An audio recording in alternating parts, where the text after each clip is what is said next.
norsu on tosi hyvä juttu. Se on tosi hienoa, että opiskelijoilla on niinku aikaa ja energiaa tehdä jotain tuollaista niinku vapaa-ajallaan. Eihän toihan ei ole mikään kouluhomma, vaan siis toi on ihan vapaa-ajalla tehtyä niinku, siis oma toimintaa, joka niinku siis hyödyttää kaikkia, hyödyttää meidän yhteisöä. Ootko samaa mieltä mun kanssa vai haluatko niinku esittää eriävän mielipiteen? No mä nyt tietysti tästä yhteisön tasosta niin silleen, että mihinkä se rajoittuu, se meidän yhteisö. Että meidän yhteisö, niin. Siis sehän on siis liukuva käsite, mutta me voidaan ajatella tälleen, että kuitenkin siihen kuuluu siis useita henkilöitä ja myöskin useita tuntemattomia henkilöitä, joista emme vielä edes tiedä. Että sehän on hyvinkin... Se on määrittelemätön, että siinä olisi käsitteen määrittelyn paikka. Niin, eli yhteiskuntamme on rajaton. Sen vuoksi meillä on tällainen autonominen pienjulkaisu, joka vastustaa tällaista yliopistoelitismiä, jossa kaikista jauhetaan samankaltaisia ihmisiä. Nyt tässä on tilaisuus tehdä meistä erilaisia. Dieselnorsu kertoo yliopistoelämän yksinkertaisin sanoin ja myös paljastaa yliopistojen kaikki epäkohdat ja vaati opettajat tilille. Sinä sen sanoit. Siis tää on niinku debaatin herättämistä tää tehdään. Siis kyllä, tää on. Ainut huono pointti vaan on, että kun ihmiset, joita me vähän saatetaan kritisoida tai joku tahot, joita me kritisoidaan, esimerkiksi niin kuin meidän yliopistot, niin kukaan ei lue niitä. Paitsi sitten meidän kaveri ja muutama auto. Toverin kritiikin on noustava sisältä päin. Ulkoa päin tullut kritiikki ei vaikuta. Se täytyy tulla yhteisön sisältä. Tässä tapauksessa se on vain naamioitunut uusijalkaisen norsun muotoon. Jolla on 2 kärsää ja 4 häntä. Norsumme on pieni, mutta se siitä kasvaa. Yliopiston sisällä muhii. Kyllä se siellä, sillä on paljon ravintoa, mitä käyttää hyväkseen. Tällaiset pienet yliopistojen ja korkeakoulujen sellaiset norsut käyttävät ravinnokseen useitakin luovia ja jopa sekopäisiä ajatuksia, joita tällaisissa kouluissa saattaa esiintyä paikkapaikoin. He merkkaavat reviirinsä yleensä tällaisilla pienillä julkaisuilla, joita on ripoteltu ympäri arkkitehtuuria. Meidän pitäisi keskustella myös sisällöstä. Nyt tämä muoto on aika hyvin tässä käyty läpi, mutta entä sisältö? Miten määrittelisit tämän siis sisältöpuolen tässä? No siellä pienessä dieselnorsun sykkivässä sydämessä tai jossakin valtimoissa on tosiaan hyvin monitahoisia eri aiheita. Välillä joku asiat tulevat teemoittaa, joskus taas tulee jotakin niin outoa settiä, että kukaan ei oikein osaa sanoa, mikä se on. Mutta onneksi meillä on semmoinen pieni tiedemies-apinalauma jossakin tuolla yliopiston kellarissa keksimässä tätä niin kuin kaavaa, että miten selitetään dieselnorsu. Se on mielenkiintoista.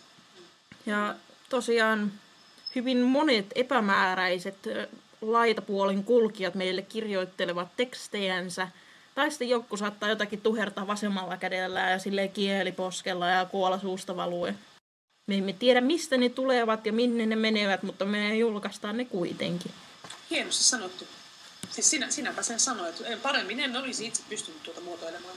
Tähän voisin lisätä, että eihän kuitenkaan kaiken tämän intomielisen hypettämisen ohessa tarvitse ruveta pelkäämään, että meidän norsumme olisi jotenkin suureellinen tai jotenkin taso olisi kovin korkea ja kenelläkään ei olisi siihen mahdollisuutta osallistua, vaan nimenomaan siihen on mahdollisuus osallistua jokaisella, kuka tahtoo itseään saada julki sellaisessa yhteisössä, missä saattaisi olla myös kuulija ja näkijä kuntaa. Niinpä.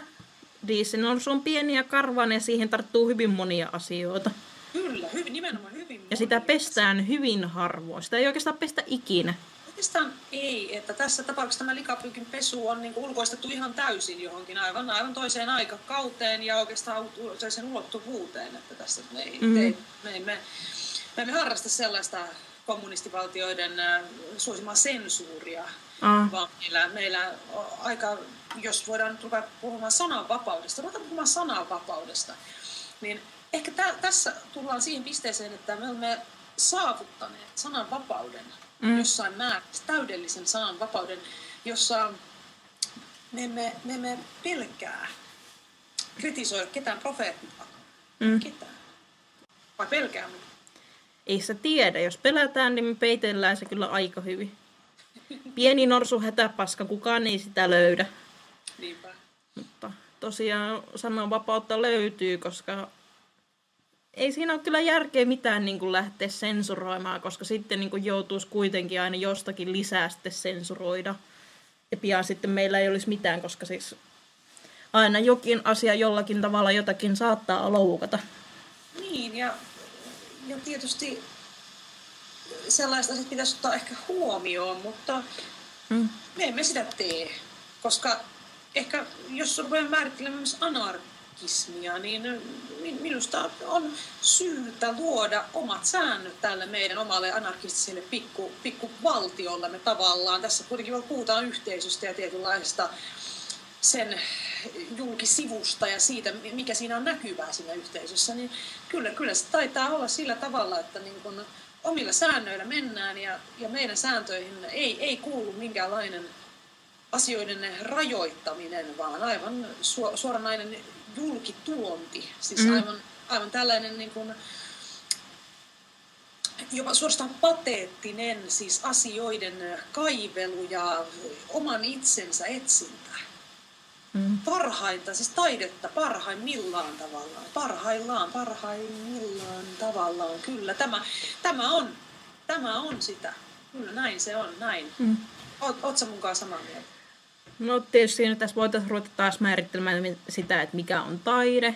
Mun mielestä taidetta ei ole olemassakaan, koska se antaa joillekin ihmisille sitten liikaa etuoikeuksia. Voidaanko me tästä päätellä, että dieselnorsu ei ole olemassakaan? Joo, dieselnorsu on illuusio. Kollektiivinen illuusio. Se ilmestyy aina tietyin väliajoin, tai ehkä ei niinkään tietyin, mutta väliajoin kuitenkin. Ja sitten kaikki ihmiset yhtäkkiä ympäri Suomea, niin ne kokee semmoisen väläyksen ja joku saavat semmoisen materiaalin käteensä. Mä haluaisin kuulla, että mistä dieselnorsu on saanut nimensä? Muinaiset egyptiläiset kertoivat asian tarinaa näin. Et muinaiset roomalaiset. No ne on nyt egyptiläisiä nyt. Okei. Ei ole Roomaa olemassakaan. Okei. Mutta se on nyt egyptiläiset, jotka kertoo hieroglyyfein ja nuolenpääkirjoituksin. Pieni norsulauma vaelteli savannin ohessa. Yksi pyöräili polkupyörällä, toiset tandemeilla.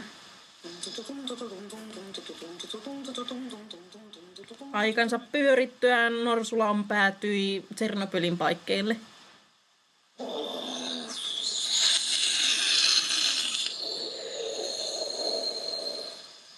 Mutta sitten kun todettiin, että norsuista ei ole ydinvoimalan työntekijöiksi, niin sitten tuli tämän pieni Tsernobylin onnettomuus.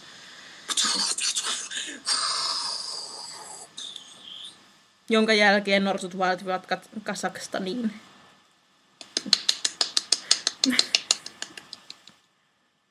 Sitten sieltä vaan mentiin avaruusraketilla kuuhun.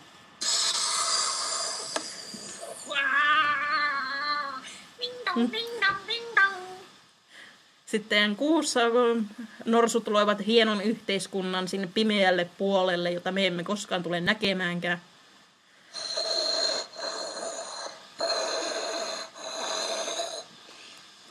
Kuitenkin jonkin ajan kuluttua, kun norsut olivat keksineet aikakoneen, he matkustivat vuoteen 2010. Ja vuonna 2010 he päätyivät öljynporauslautalle.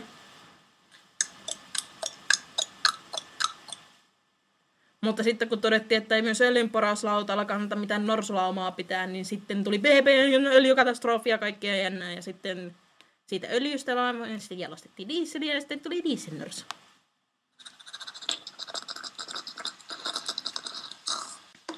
Eli sen pituinen se.